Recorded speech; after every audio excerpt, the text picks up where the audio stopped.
கண்மணி என்புடன் அடுத்த வர எபிசோடில் பார்த்தீங்கன்னா பவித்ராவும் அதுக்கப்புறம் பார்த்தீங்கன்னா கார்த்திக்கும் ரொம்பவே வந்து ரொமான்டிக்காக பேசிகிட்டு இருப்பாங்க. என்னை தூக்க முடியலன்னு சொன்னில, நான் இப்போ உன்னை தூக்கிட்டேன் பார்த்தியான்னு சொல்லிட்டு பவித்ரா கிட்ட கார்த்திக் சொல்லுவாங்க.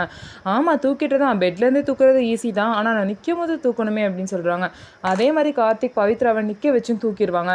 இதனால் பவித்ராவும் கார்த்திக்கும் ரொம்பவே சந்தோஷமாக அவங்க வாழ்க்கையை தொடங்குவாங்க. இன்னொரு சைடு பார்த்திங்க அப்படின்னா கண்மணி வந்து பூச்செடிக்கு தண்ணி ஊற்றிட்டு இருப்பாங்க. அப்போ பார்த்திங்க அப்படின்னா எதையோ பார்த்துட்டு கனவு லோகத்தில் இருப்பாங்க. அவங்களோட அத்தை வந்து பார்த்திங்கன்னா கண்மணி என்ன என்ன ஏன் இப்படி நிற்கிறேன்னு சொல்லிட்டு கேட்பாங்க. என்னாச்சு அப்படின்னு சொல்லிட்டு கேட்பாங்க. நான் சென்னையில் இருக்கேனா, நல்ல கனவு இப்படி கெடுத்துட்டீங்களே அப்படின்னு சொல்லிட்டு கேட்பாங்க.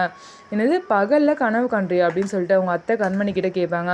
ஆமாம், நான் கொடைக்கானலில் இருக்க மாதிரி கனவு கண்டேன், இன்னும் நான் கொடைக்கானலில் தான் இருக்கேன் போல் அப்படின்னு நினச்சிட்ருக்கேன் அப்படின்னு சொல்லுவாங்க. உனக்கு அந்த ஊர் அவ்வளோ பிடிச்சிருச்சா இந்த ஊரோட அப்படின்னு சொல்லிட்டு கேட்பாங்க.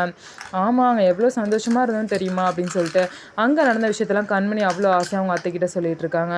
ஸோ இதுக்கப்புறம் என்ன நடக்க போகுதுன்னு சொல்லிட்டு வெயிட் பண்ணி பார்க்கலாம். நம்ம வீடியோ உங்களுக்கு பிடிச்சிருந்தா நம்ம வீடியோவை லைக் பண்ணிக்கோங்க, மறக்காமல் நம்மளோட சேனலை சப்ஸ்கிரைப் பண்ணிவிட்டு பாருங்கள்.